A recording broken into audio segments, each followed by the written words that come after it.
दुनिया भर में तकरीबन 15 से 16% आबादी हिंदू धर्म की है और इस तरह हिंदू धर्म पूरे विश्व का तीसरा सबसे बड़ा धर्म है। इस धर्म में दशहरा, दीपावली कई त्यौहार मनाए जाते हैं, लेकिन खास करके दुर्गा पूजा की धूमधाम अलग ही होती है। दुर्गा पूजा में हम सब ने देखा है कि कलश स्थापन के दिन से ही इस पूजा की शुरुआत हो जाती है और जो 10 दिन तक चलती है।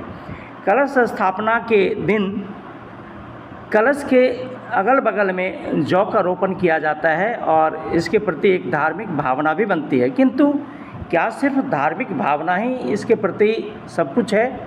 आइए इसके बारे में तफसील से जानते हैं एक छोटी सी रिपोर्ट के माध्यम से। सनातन संस्कृति में नवरात्र के पहले दिन कलश स्थापना के साथ जंत्री या जयंती उगाने की केवल परंपरा नहीं है, बल्कि इसका एक वैज्ञानिक विशेष महत्व भी है।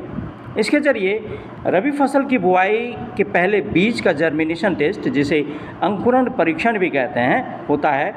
नवंबर में रबी फसल की बुआई से पहले मिट्टी, नमी व तापमान के साथ बीज के अंकुरण का प्रतिशत पता किया जाता है। केला अनुसंधान केंद्र गोरोल के वरीय कृषि वैज्ञानिक डॉक्टर एस.के. ठाकुर ने बताया कि पूरी सनातन संस्कृति ही वैज्ञानिक तथ्यों पर आधारित है।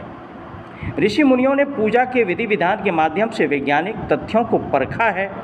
नवरात्र में पूजा स्थल पर कलश स्थापना के साथ जौ और गेहूं उगाने के पीछे गहरे वैज्ञानिक तथ्य छिपे हैं। इसके माध्यम से आगामी रबी फसल की बेहतर उपज के लिए उसके बीज के अंकुरण की टेस्टिंग की जाती थी। जौ को देवत्र कहा जाता है और इसी से जंत्री शब्द की उत्पत्ति हुई है। इसका सही तरीके से अंकुरण के लिए उपयुक्त मिट्टी के साथ अंकुरण के लिए उचित वातावरण होना आवश्यक है। मिट्टी में उचित मात्रा में नमी और उचित तापक्रम 25 डिग्री या उसके कम होना आवश्यक है। प्रति सैकड़ा कितने बीज का जर्मिनेशन हुआ, इसका आकलन पूर्व के वैज्ञानिक माने जाने वाले ऋषि मुनि जंत्री के माध्यम से करते थे। अगर कलश के जंत्री का बेहतर जर्मिनेशन हुआ तो किसान रबी फसल की बुआई उसके बाद शुरू कर देते थे।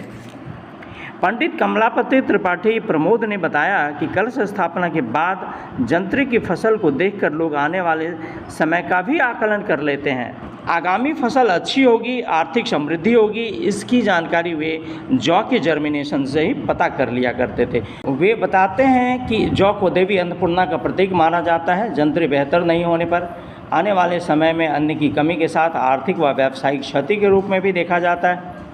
कलश में चींटी लगने पर परिवार में शोक व फसलों की क्षति का आकलन किया जाता है। जंत्री बहुत अच्छी व पीली होने पर लोग उसे काटकर अपने पूजा घर में लक्ष्मी के स्थान पर रखते हैं। आपने देखा कि हमारी धार्मिक आस्था के साथ वैज्ञानिकता कैसे जुड़ी हुई है। इस तरह की खबर सुनने के लिए आप हमारे चैनल पर बने रहें।